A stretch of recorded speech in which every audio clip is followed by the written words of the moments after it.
return unto thee according to the time of life. What is the time of life? 9 months, 10 months, depending on the time period. But usually like 9 months. So Yahushua said he was going to return to Abraham in the time of what? 9 months, or time of life.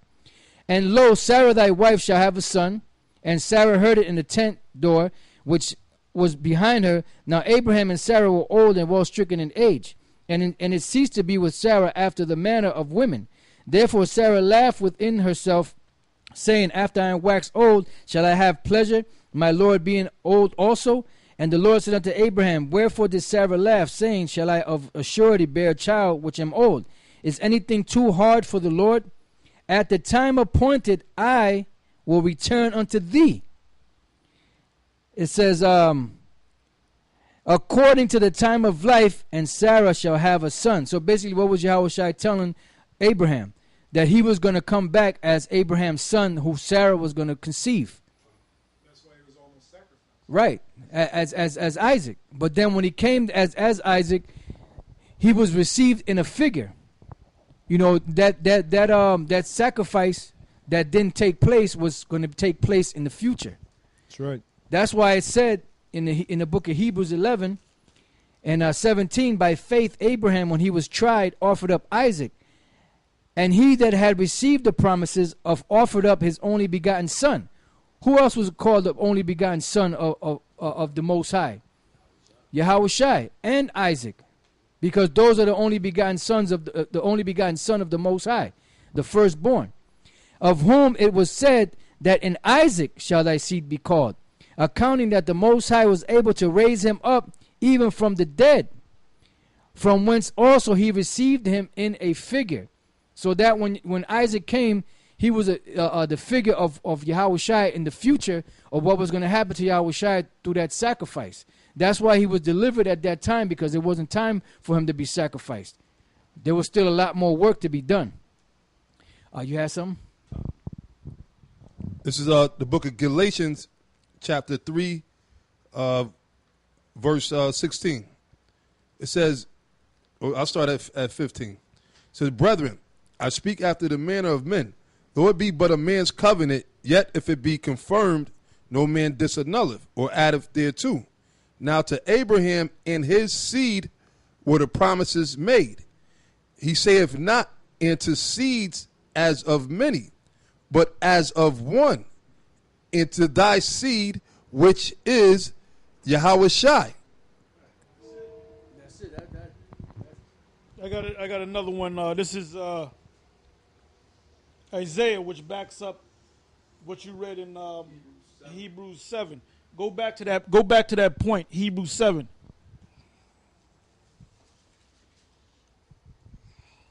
Got it? Okay. Con, Hebrews 7 and 1. For this Melchizedek, king of Salem, priest of the Most High, who met Abraham returning from the slaughter of the kings and blessed him, to whom all Abraham gave a tenth part of all, first being by interpretation king of righteousness, and after that also king of Salem, which is king of peace. Now, it said that this Melchizedek Paul was speaking about, Melchizedek was, after Abraham, I believe he had 318 of his servants that fought with him, and that proved that Abraham was a fighter. And they got swords, and they took out 5 Canaanite kings. And after they did that, he had met him Melchizedek, which Paul was talking about, the Apostle Paul is talking about. And what did Abraham do? Now, wasn't Abraham the closest to the Most High? As far as men, he considered him his friend. So why would Abraham go and give this guy named Melchizedek a tithe? Because when you go back to, there's a reason. Because Paul is breaking down what happened back in Genesis. He was saying that was Yahushua. But when Yahushua came on the scene, he just formed. He just took the form of a man. He was a grown man. He wasn't a boy. He was never a boy. You know, because this clown doesn't understand. You know, read that. Read that in Hebrews 7. Read that again. Let's read the whole story, so you can get it. So you can get an understanding. Right. Hebrews 7:1. For this Melchizedek, king of Salem, priest of the Most High Power, who met Abraham returning from the slaughter of the kings and blessed him, to whom also Abraham gave a tenth part of all, first being by interpretation king of righteousness, and after that also king of Salem, which is king of peace, without father, without mother, without descent, having neither beginning of days nor end of life. But hold up, what man? Oh, wait a minute. They only mention one thing. If you go back to Genesis and read about Melchizedek, he's only mentioned one time. You got a man that had no father, no mother. He just popped up on the scene, and he was a king, the king of Salem. And Abraham gave him the tithes. That was before tithes was even instituted, man. That's right.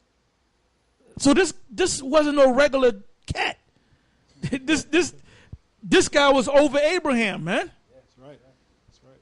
This wasn't no regular guy this guy that had a crown on his head. That was Yahweh Shai. And the Apostle Paul is breaking it down to you. But certain knuckleheads can't get it.